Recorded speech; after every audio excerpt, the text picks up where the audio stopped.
In the post-World War II era, has there been a rule-based international order, or have the rules been whatever the United States wanted? Well, there's been a rules-based order in the Cold War, during the Cold War. And then when the Cold War ended and we moved into the unipolar moment where the United States was the only great power on the planet, we definitely had a rules-based order there as well. Now, it's very important to understand that it's the great powers that write the rules, and they write the rules in their own favor. This is the reason that great powers normally like rules and routinely obey the rules. There's no question that they occasionally disobey them when they think the rules that they wrote are not in their interest. But most of the time, they obey the rules. And they obey the rules because they understand that rules and international law are useful tools of diplomacy. It's in a great power's interest to operate in a rules-based system because it creates the rules. What we have with President Trump, and this shows what a radical president he is that he has no interest in international law. He thinks it's just cumbersome and useless, and he has little interest in international institutions. You want to understand that his administration recently withdrew from 66 international institutions, number one. Number two, this Board of Peace, this cockamamie idea that he's come up with, is basically designed to undermine the United Nations. And furthermore, if you look at what's going on at Davos, and even before Davos, he's basically trying to destroy NATO. He does not like institutions. He does not like international law.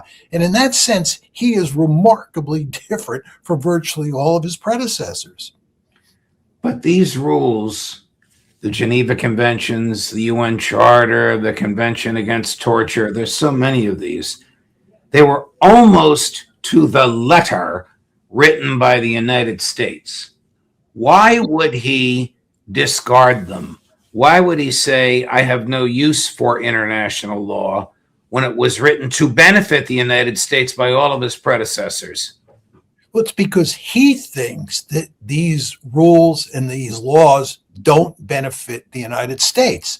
Now, one could make that argument and say that what we have to do is create new rules or new laws, or we have to significantly amend the existing rules and laws. But he's not talking about doing that. He's just talking about trashing institutions and trashing international law.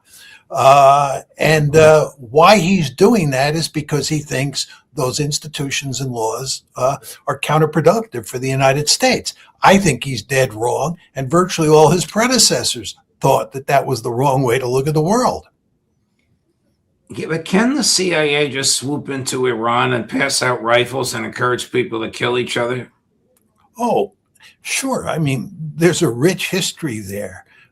There's a book by Stephen Kinzer. It's called The Brothers. It's about John Foster Dulles and Allen Dulles in operation during the Eisenhower years. John Foster Dulles, as you remember, was the Secretary of State, and his brother was Allen Dulles, who was the head of the CIA.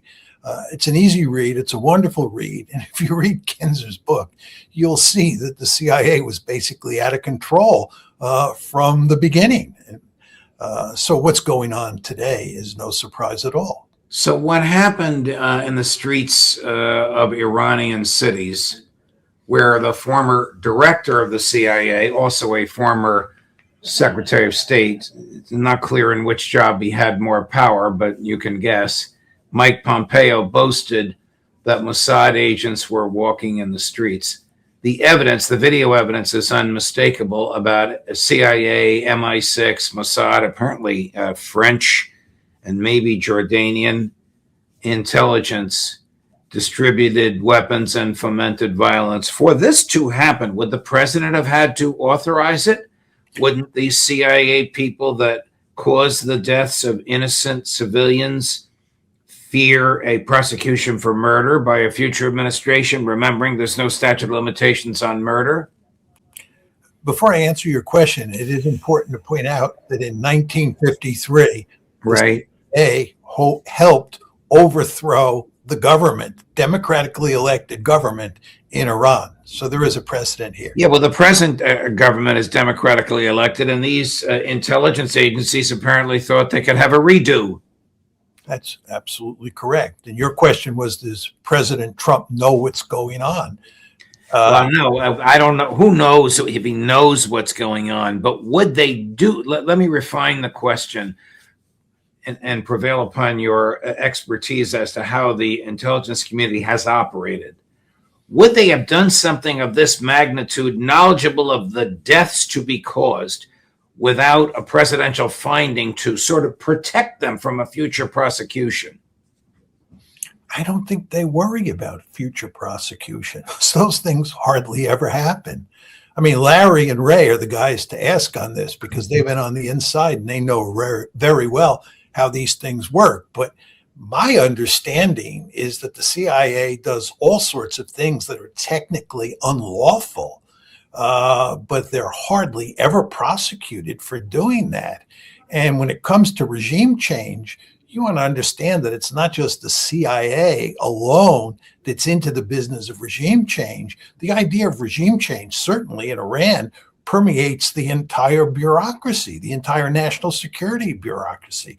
This is why Trump surely knows what's going on. He might not know the details, but it's clear. It's clear from his tweets that he understood what was going on in Iran, and he was tweeting, or he was sending messages via tweet or social media that were encouraging the protesters in Iran to continue their protests and promising that we would come in at the right moment to help them along. So he knew, and I think everybody else who deals with national security inside that administration knew.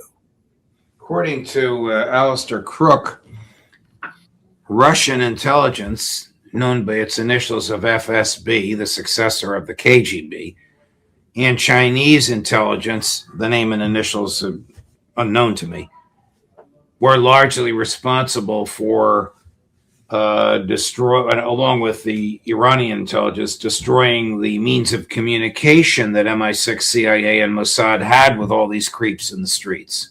Yeah, I mean, what happened here, Judge, is that we understood that the Iranians would shut down the internet and they would shut down phone services very quickly because the Iranian government would obviously understand that the protesters have to communicate, one among themselves and two with outside forces like the CIA and Mossad and so forth and so on. So we understood that at some point when the internet in Iran and the phone system was shut down, they would not be able to communicate, the protesters. So what we did is we sent in tens of thousands of Starlink terminals before the protest started in late December of last year. That's 2025. And we thought that the Iranian protesters and their friends would be able to use Starlink to communicate. And the Iranian government would be unable to stop the protests, the regime would be toppled, and so forth and so on. But what happened is around January 8th, it was very clear that the Iranian government moved in and it began to shut down very quickly the Starlink terminals. And the protesters then had no ability to communicate with each other or to communicate with the outside. And they were finished. And that's why on January 14th, when President Trump early in the day was talking tough about bombing Iran, later in the day, he decided that was not going to bomb Iran, because what happened between January 8th, when the Iranian government moved in against the protesters, and January 14th is that the government prevailed over the protesters. And there was no good reason for us to come in because we couldn't build on the protests to help overthrow the government. We couldn't deliver the coup de grace in large part because the protests were melting away. Maybe his buddy Bibi was not prepared to defend Israel. Oh, there's no question about that. The Israeli press and the Western press say that. And what you want to remember is that in the 12-day war This is when Israel and the United States went to war against Last June. last June, right? It went from June 13th to June 24th.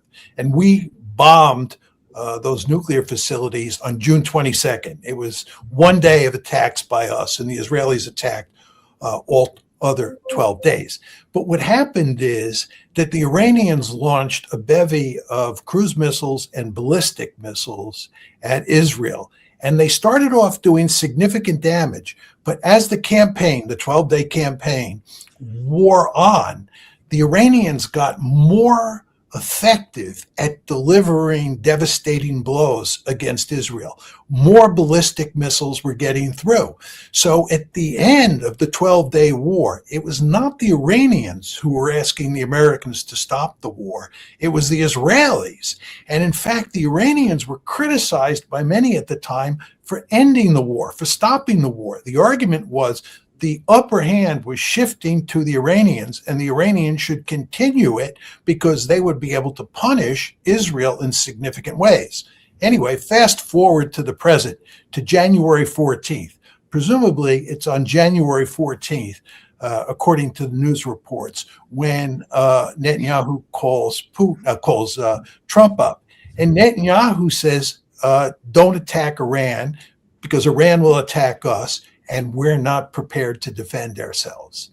So really what happened here is little had changed between the end of the 12-day war on June 24th and January 14th. The Israelis are not capable of parrying a ballistic missile and cruise missile attack by Iran. Wow.